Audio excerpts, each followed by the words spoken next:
Hello students, তোমরা সবাই থাম্বনেলেই দেখতে পেয়েছো যে নবম শ্রেণীর জীবন বিজ্ঞানের তৃতীয় অধ্যায় অর্থাৎ জৈবনিক প্রক্রিয়া থেকে অত্যন্ত ইম্পর্টেন্ট কিছু কোশ্চেন্স এবং তার উত্তর আমি তোমাদের সঙ্গে আলোচনা করব। এই কোশ্চেন্সগুলো তোমাদের এক্সামে অবশ্যই আসবে, তাই মনোযোগ দিয়ে তোমরা সম্পূর্ণ ভিডিওটা দেখে নাও। তোমরা দেখতে পাচ্ছ জীবনবিজ্ঞান নবম শ্রেণী তৃতীয় অধ্যায় পুষ্টি সংবহন এবং রেচন। প্রথম প্রশ্ন, রক্ত কোথা থেকে উৎপন্ন হয়?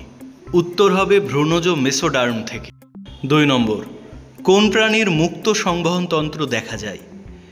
আরশোলা, শামুক ইত্যাদি প্রাণীর মুক্ত সংবহন তন্ত্র দেখা যায়, আর বদ্ধ সংবহন তন্ত্র মানুষ এবং উন্নত প্রাণীদের দেহে। হিমোসিল কি? মুক্ত সংবহন তন্ত্র বিশিষ্ট প্রাণীদের রক্তপূর্ণ দেহ গহ্বরকে হিমোসিল বলে। 4 নম্বর দেখো, হিমোলিম্ফ কি? পতঙ্গদের রঞ্জক পদার্থবিহীন রক্তকে হিমোলিম্ফ বলা হয়, মানে তাদের রক্তে রঞ্জক পদার্থ থাকে না, সে কারণে তাদের বর্ণহীন রক্তও হয়। 5 নাম্বার দেখো, ভেনাস হৃৎপিণ্ড কোন প্রাণীর দেখা যায়? মাছ। তারপর 6 নাম্বার, সিএসএফ এর সম্পূর্ণ নাম কি? এর কাজ লেখো।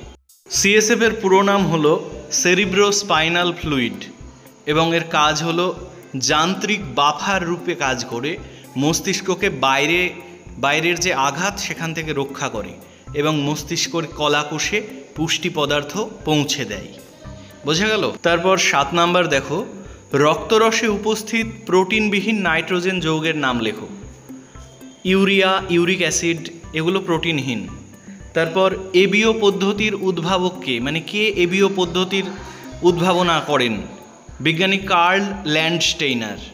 10 নম্বর, অ্যাগ্লুটিনোজেন বা অ্যান্টিজেন কি? মানুষের লোহিত রক্তকণিকার কোষপর্দায় উপস্থিত এক প্রকার মিউকোপলিস্যাকারাইড জাতীয় পদার্থ এই অ্যান্টিজেন। ওকে।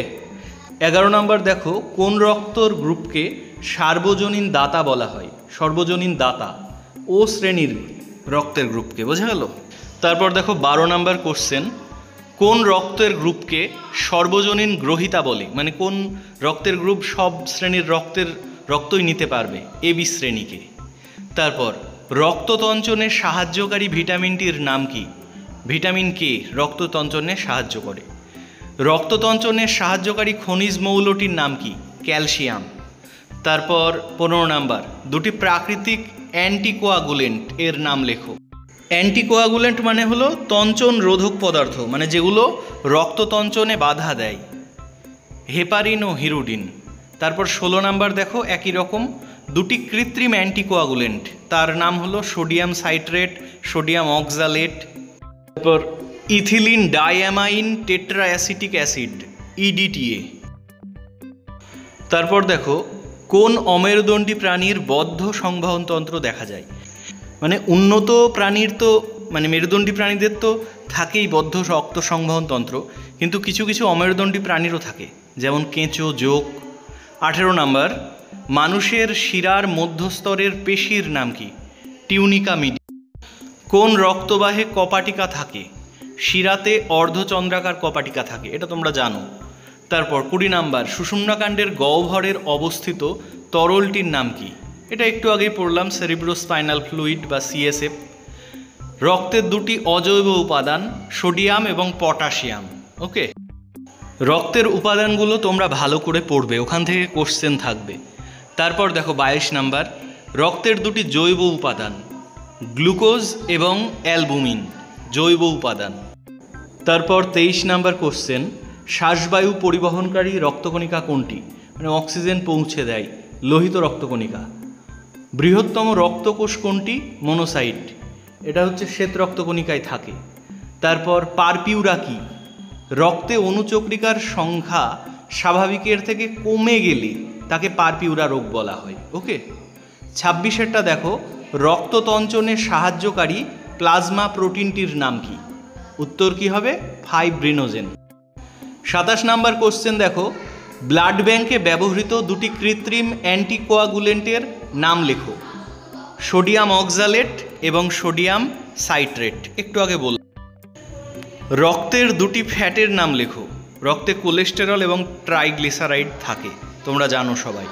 29 নাম্বার দেখো, রক্তে উপস্থিত একটি এনপিএন এর নাম লেখো। এনপিএন মানে প্রোটিনবিহীন নাইট্রোজেন রক্তে উপস্থিত, কি হবে? ইউরিয়া। কোন শ্বেত রক্তকণিকা অ্যালার্জি প্রতিরোধ করে? ইওসিনোফিল। শ্বেত রক্তকণিকার প্রত্যেকটা যে পার্ট রয়েছে সবগুলো তোমরা ভালো করে পড়বে। কোন শ্রেণীর রক্তে কোনো প্রকার অ্যান্টিজেন থাকে না? এটি হবে ও শ্রেণীর।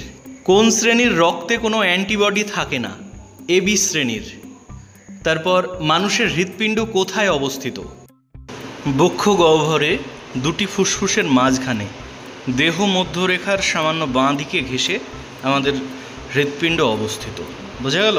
তাহলে বক্ষ গহ্বরে দুটি ফুসফুসের মাঝখানে আর একটু বাঁ দিকে ঘেঁষে। 34 নাম্বার, হৃৎপিণ্ডের আবরণীর নাম কি? পেরিকার্ডিয়াম পর্দা। ওকে।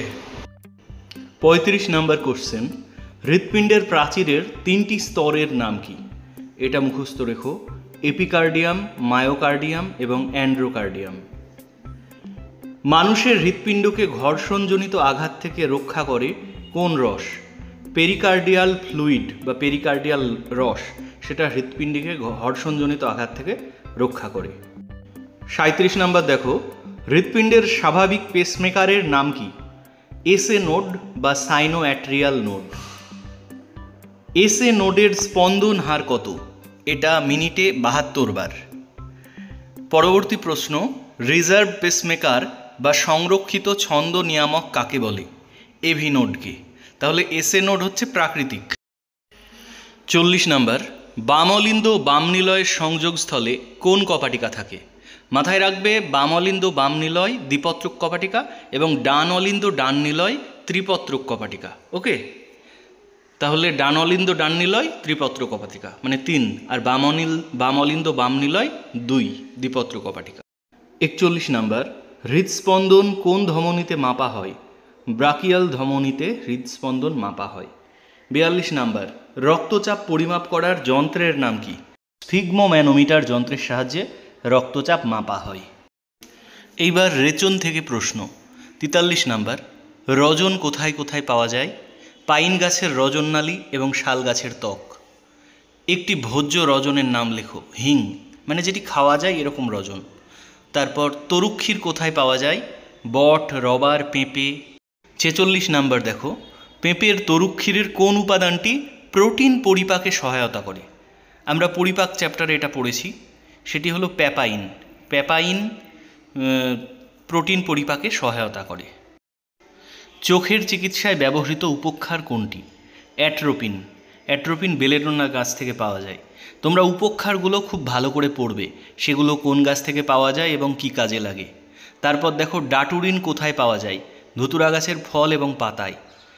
কোন বহুকোষী প্রাণীর, এবার প্রাণী রেচনে গেলাম, কোন বহুকোষী প্রাণীর রেচনাঙ্গ থাকে না? হাইড্রা। অ্যামিবার রেচনাঙ্গের নাম কি? সংকোচনশীল গহ্বর। তারপর 51 নাম্বার, চিংড়ির রেচনাঙ্গের নাম কি? সবুজ গ্রন্থি। চিংড়ির হচ্ছে সবুজ গ্রন্থি আর অ্যামিবার সংকোচনশীল গহ্বর। 52 নাম্বার কোশ্চেন দেখো, মানুষের প্রধান রেচনাঙ্গ কোনটি? বৃক্ক। মানব বৃক্কের ওজন কত? মানুষের বৃক্ক পুরুষদের 150 গ্রাম এবং মহিলাদের 130 গ্রাম ধরা হয়। বৃক্ক থেকে কোন কোন নালিকার মাধ্যমে মূত্র মূত্রথলিতে আসে? গোবিনী বা ইউরেটার। কোন অঙ্গে অ্যামোনিয়া ইউরিয়ায় পরিণত হয়? যকৃতে। এটাকে অরনিথিন চক্র বলা হয়। অ্যামোনিয়া থেকে ইউরিয়ায় পরিণত হওয়াকে অরনিথিন চক্র বলে। তারপর 56 নাম্বার কোশ্চেন দেখো, নেফ্রনে পাওয়া যায় এমন একটি হরমোনের নাম লেখো। রেনিন। তাহলে স্টুডেন্টস, আজকের ভিডিও এখানেই শেষ হচ্ছে। পরবর্তীতে আবার কোনো এডুকেশনাল ভিডিও নিয়ে আসব।